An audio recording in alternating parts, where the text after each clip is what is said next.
Të dashur teleshikues, ju përshëndes. Po fillojmë lajmet në televizionin 4+. Jutek po i afron të rinjtë e Lushnjës me teknologjinë dhe inovacionin. Në këtë qendër rinore, të rinjtë po zhvillojnë aftësi të reja në fushën e teknologjisë.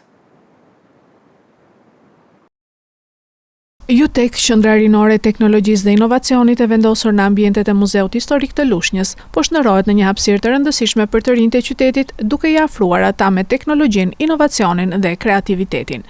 Aktualisht po zhvillohet projekti Glow Code, ku përfshihen 14 vajza nga shkolla të ndryshme të Lushnjës, të cilat po mësojnë fazat e programimit në drejtimin e instruktores Ariola Çela. Vajzat me këtë projekt po nisin rrugën e tyre në botën e teknologjisë, tha Çela. Që në fillim të kësaj jave jemi në Lushnjë për të zbatuar projektin Glow Code. Në këtë projekt janë përfshirë 14 vajza nga shkolla të ndryshme të Bashkisë Lushnjë. Këtu vajza do të mësojnë bazat e programimit, ku kemi nisur tashmë me gjuhën HTML dhe CSS, dhe gjithashtu kemi përfshirë aktivitete të ndryshme rreth leadershipit, si dhe lojra të ndryshme argëtuese për vajzat. Ky projekt u shërben vajzave për të nisur rrugtimin e tyre në botën e teknologjisë dhe që në nisje të projektit kemi vënë re që vajzat kanë një interes shumë të madh për sa i përket dhe vetë kampit, por po ashtu për të zhvilluar karrierën e tyre në botën e teknologjisë. Jutek është financuar prej Qendrës Kombëtare të Rinisë dhe ka 3 muaj që ka filluar punën. 2 kurset e para në marketing, Canva dhe Microsoft Office sapo kanë përfunduar me certifikimin e të rinjve që morën pjesë, tregon Ariena Silo, specialiste IT-s në bashki. Jutek është qendra më e re rinore e teknologjisë dhe inovacionit në Bashkinë e Lushnjës. E financuar prej Agjencisë Kombëtare të Rinisë, qendra ndodhet në ambientet e Muzeut Historik të qytetit dhe ka rreth 3 muaj që është në funksion të rinjve. Sapo kemi përfunduar me 2 kurset e para të zhvilluara në qendër. Të rinj doshën 10 seanca të kursit Marketing Canva dhe Microsoft Office. Qendra ka pasur një fluks aplikimesh prej rreth 40 të rinjve, të cilat pas përfundimit të këtyre seancave u certifikuan. Aktualisht në qendër po zhvillohet Glow Code, një kurs fillestar kodimi vetëm për vajza nga vullnetarët e Korpusit të Paqes. Presim që në të ardhmen në qendër të kemi dhe bashkëpunim me bizneset të tjera dedikuar teknologjisë, me qëllimin e zhvillimit të sa më shumë kurseve dhe trajnimeve në dobi të rritjes së njohurive të rinjve në fushën e inovacionit. Teknologjia është e ardhmja, prandaj pse jo, kjo qendër të jetë piknisja e të rinjve drejt kësaj të ardhmeje. Qendra rinore e teknologjisë dhe inovacionit shërben si një pikë takimi për bashkëpunim, ide të reja dhe zhvillim personal për të rinjt. Rritje menjëhershme e çmimeve të karburantëve në Lushnjë, nafta dhe benzina shtrejtohen pas tensioneve në gjirin persik. Çmimet e karburantëve në vend kanë pësuar një rritje të menjëhershme ditën e sotme. Ky shtrejtim vjen si pasojë direkte e tensioneve ndërkombëtare dhe prishjes së armpushimit në gjirin persik, çka ka reflektuar një rritje të rrufeshme të çmimit të arit të zi në bursat botërore, me efekt të menjëhershëm në tregun ton vendas. Konkretisht në pikat e karburanteve në Lushnjë, 1 litër naftë tregtohet sot me 185 lek nga 179 lek që ishte vetëm një ditë më parë. I njëjti trend rritës është vënë re edhe tek benzina, e cila sot ka kapur vlerën e 182 lekëve për litër, krahasuar me 178 lek që kushtonte dje. Kujtojmë se që nga momenti kur bordi transparencës u shkri, duke ja lënë çmimet në dorë tregut të lirë, rritja e naftës ka qenë e vazhdueshme dhe pa kontrolluar. Pa një mekanizëm rregullator, çdo luhatje jashtme po shkarkohet menjëherë në xhepat e konsumatorëve. Kjo situatë e re ka gjetur të papërgatitur drejtuesit e mjeteve dhe bizneset lokale në Lushnjë, të cilët rrezikojnë të përballen me një efekt zinxhir në rritje të gjitha kostove të jetesës. Prokuroria e Fierit mbyll hetimet dhe dërgon në gjyq një person pasi u gjet arsenal armësh, fishek dhe pajisje të posaçme luftarake me silenciator. Prokuroria pranë gjykatës së shkallës së parë të jurisdiksionit të përgjithshëm Fier ka përfunduar hetimet dhe ka dërguar në gjyq shtetasin MR, i akuzuar për veprën penale mbajtja pa leje dhe prodhimi i armëve shpërthyese dhe i municionit. Sipas hetimeve të zhvilluara në kuadër të procedimit penal të vitit 2025, rezulton se MR, gjatë kohës që drejtonte automjetin, mbante me vete një armë zjarri tip pistolet me 50 fishek. Më pas gjatë kontrolleve të ushtruara në ambiente të përdorura prej tij, u zbuluan dhe u sekuestruan edhe 12 armë të tjera zjarri, konkretisht 10 automatik model 56, një armë automatike e tipit Skorpion dhe një pistolet, të gjitha në gjendje funksionale sipas ekspertimit teknik balistik. Po ashtu në kuadër të hetimeve janë sekuestruar edhe 465 fishek luftarak të kalibrave të ndryshëm, 14 krëra armësh për automatik, pushkë dhe pistoleta, si dhe 2 pajisje për zbutjen e zhurmës së armëve të njohura si silenciator. Nga aktet e ekspertimit teknik balistik ka rezultuar se të gjitha armët dhe municionet e sekuestruara ishin në gjendje të rregullt teknike dhe të afta për qitje. Hetimet kanë nxjerrë gjithashtu të dhëna që krijojnë dyshime se një pjesë e armëve mbahej me qëllim shitjen e tyre në mënyrë të palishme. Ky aspekt po hetohet në një procedim penal të ndarë. Prokuroria e Fierit shprehet se mbetet e angazhuar në goditjen e çdo forme kriminaliteti që cënon rendin dhe sigurinë publike, veçanërisht të veprave penale që lidhen me armbajtjen pa leje, prodhimin dhe tregtimin e palishëm të armëve dhe municioneve. Në bashkëpunim me Policinë e Shtetit dhe institucionet e tjera ligjzbatuese, organi akuzës thekson se do të vijojë ndjekjen me vendosmëri të rasteve të tilla, me synim forcimin e rendit publik dhe rritjen e sigurisë së qytetarëve. Ministrja e Shëndetësisë Evi Sala nga Qendra e Shërbimeve Komunitare të Integruara në Prush deklaroi se do të dyfishojnë pagesat për fëmijët me aftësi të kufizuara dhe do të mbështeten 14.000 ndihmësit personal.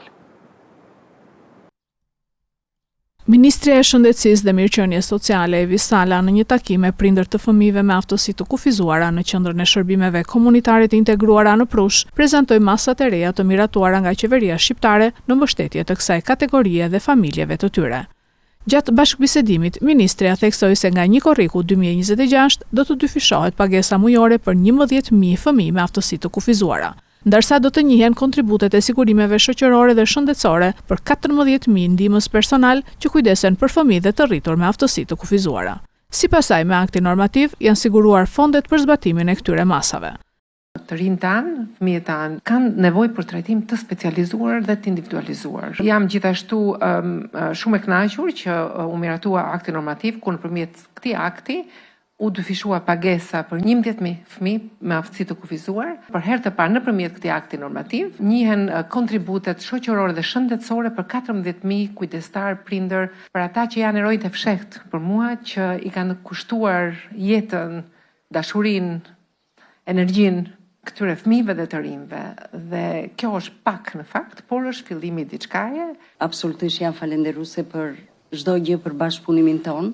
Patjetër ndihmesa e ministrisë ka qenë parsorë, sidomos me financa, janë jetësore për shërbimet. Jo çdo gjë matet me fonde, por fondet sigurisht ndihmojnë. Ju besoj e keni ndjerë mbështetjen tonë si Ministri i Shëndetësisë, por gjithashtu mbështetjen time personale për të ecur përpara me të gjitha këto projekte që ne kemi nisur. Ka ardhur koha tashti që është ajo që thoni juve, që të jetë e buxhetuar baza e shërbimit. Ne duam të replikojmë praktika më të mira, në mënyrë që të kemi më shumë qendra të tilla, ku ofrojmë këtë lloj shërbimesh që janë të domosdoshme jetike në një shoqëri moderne, në një shoqëri të hapur, në një shoqëri do të ecë përpara. Dhe unë dua të falenderoj të gjithë partnerët tanë që na kanë ndjekur gjatë gjithë kohës.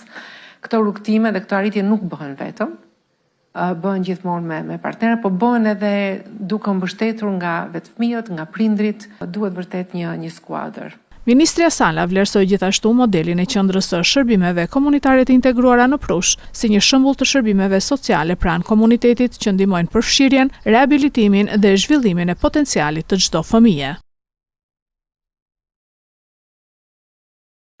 Qeveria po propozon krijimin për herë të parë të një mekanizmi që i lejon shtetit të ndërhyjë në tregun bujqësor në rast krize çmimesh apo mungesë furnizimi. Qeveria po propozon krijimin për herë të parë të një mekanizmi që i lejon shtetit të blejë produkte bujqësore kur tregu përballet me rënje të fortë çmimesh mbi prodhim apo mungesë furnizimi. Nisma parashikohet në projekt ligjin për organizimin e tregut të produkteve bujqësore dhe praktikave të padrejta tregtare, i cili synon të mbrojë të ardhurat e fermerëve dhe të zbusë luhatjet e tregut. Sipas draftit, ndërhyrja publike do të realizohet nga Agjencia e Pagesave, e cila do të blejë, ruajë dhe më pas shpërndaj produktet bujqësore në situata të jashtëzakonshme. Mekanizmi mund të aktivizohet kur tregu pëson rënje të ndjeshme të çmimeve, ndërprerje të ofertës ose kërkesës, por edhe në raste më të rënda si sëmundje epizodike, humbje besimit të konsumatorëve apo ngjarje klimatike ekstreme. Në listën e produkteve që mund të blihen përfshihen gruri, misri, elbi, orizi, mishi i gjedhit, gjalpi dhe qumshti pluhur. Krahas kësaj, projekt ligji parashikon edhe subvencionimin e magazinimit privat për produkte si vaji ullirit, djathi, mishi dhe gjalpi. Paketa synon gjithashtu të vendos standarde për cilësinë, etiketimin dhe origjinën e produkteve bujqësore, të ndaloj praktikat e padrejta tregtare dhe të forcojë organizimin e fermerëve, me synimin për një treg më të qëndrueshëm dhe më transparent. NATO akordon 70 miliard euro ndihmë ushtarake për Ukrainën. Presidenti Amerikan Trump premton mbështetje shtesë. Samiti dyditor i NATO-s në Ankara të Turqisë përfundoi me një vendim të rëndësishëm në mbështetje të Ukrainës, ku 32 vendet anëtare të aleancës rënë dakord të ofrojnë ndihmë ushtarake në vlerën e 70 miliardë eurove gjatë vitit 2026. Paketa përfshin furnizime me pajisje ushtarake, trajnim për forcat ukrainase dhe masa të tjera mbështetëse për vendin që prej vitit 2022 po përballet me agresionin rus. Në kuadër të samitit, presidenti amerikan Donald Trump zhvilloi një takim me presidentin Ukrainas Zelenski, ku në fokus ishte forcimi i mbrojtjes ajrore të Ukrainës. Pas takimit, Trump njoftoi se Shtetet e Bashkuara do t'i japin Ukrainës licencën për prodhimin e raketave Patriot, një hap që synon të rrisë kapacitetet mbrojtëse të Kievit përballë sulmeve të vazhdueshme ruse. Presidenti amerikan u shpreh optimist për ecurinë e përpjekjeve diplomatike për t'i dhënë fund luftës, duke deklaruar se gjatë javëve të fundit është bërë përparim i rëndësishëm drejt një marrëveshje të mundshme paqeje. Ai sinjalizoi gjithashtu se SBA mund të blejë dronë të prodhuar nga Ukraina, duke vlerësuar zhvillimin e industrisë së saj ushtarake. Po ashtu, Trump la të hapur mundësinë që Washingtoni të ofrojë garanci sigurie për Ukrainën në kuadër të një marrëveshjeje të ardhshme paqeje. Gjatë konferencës, presidenti amerikan mbështeti edhe sulmet e Ukrainës në territorin rus, duke i cilësuar ato si një përshkallëzim që mund të ndikojë në përfundimin e konfliktit. Ai shtoi se do të ishte i gatshëm të vizitonte Ukrainën në momentin e duhur, duke lënë të kuptohet se mbështetja amerikane ndaj Kievit do të vijojë dhe në muajt në vijim. Këto ishin lajmet tona për sot. Lajmet i gjeni edhe në internet në website-in 4plusmedia.tv. Bashkë mirupafshim.